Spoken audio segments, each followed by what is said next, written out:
Yeah, we definitely got 70s coming back for Thursday, but once again, we have some isolated showers we'll have to contend with for some areas, but I think most areas will remain dry. We will have more sun, so that'll help us get back in the 70s. We should be about 76, 77 this time of year, so it's still a little bit below average, but getting there. 80s come back Friday. We have a backdoor cold front, let's call it, because it comes from the northeast to the southwest.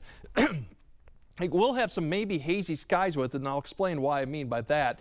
The weekend remains mild, around 80 or in the low 80s. Then we get warm for Monday before a system comes, and that means we could see 90 on Monday, maybe even Tuesday too, with a little bit more humidity coming with before it gets wet for the middle of the week.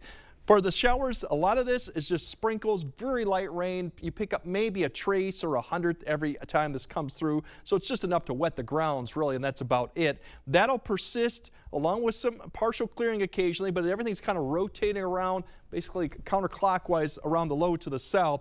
We'll see this through the morning commute, so there might be a few areas that could see sprinkles, but overall it should be mainly dry. Some breaks in the clouds. I think you'll see more breaks as you go late morning and further south.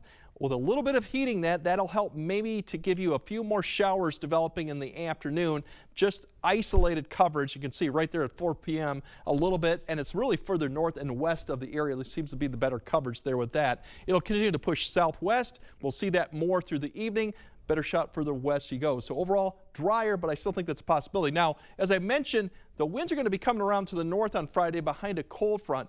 And what that's going to bring is all the fires that are going up in Canada. I think it will bring a little bit of smoke aloft. This won't be at the surface. It'll come through probably late Thursday night into Friday. So Friday we might see some milky skies at the most. Eventually I think this will get pushed further west or south, but we might have to see that. So it could create a nice sunset going into Friday evening. There's your temperatures for tomorrow. We're getting back into the 70s, low 60s, upper 60s, low 70s.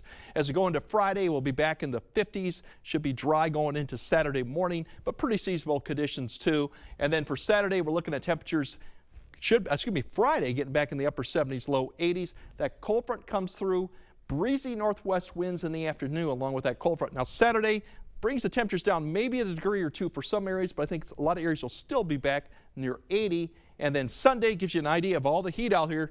All that mid 80s, even close to 90, that is going to be coming our way for Monday. And as you look at the 8-day forecast, you can see there's your 90s coming. Could be 2 days of 90s, but we're going to cool down pretty quickly by the end of next week. Back below average in the mid 70s, along with quite a bit of showers and thunderstorms coming through the area. Now, if you're asking about severe weather back then, it's a little bit too early to say, but we could have some substantial rainfall during that period. But we got some good, great weather coming through the weekend, but might get a little hazy out there Friday with that smoke coming down. There's a lot of fires going on in Saskatchewan and Manitoba area up there. It's quite a roller coaster we've got going on. Yeah, we're going to go back up to 90. And go right back down. So. All right. Well, thank you. Buckle up.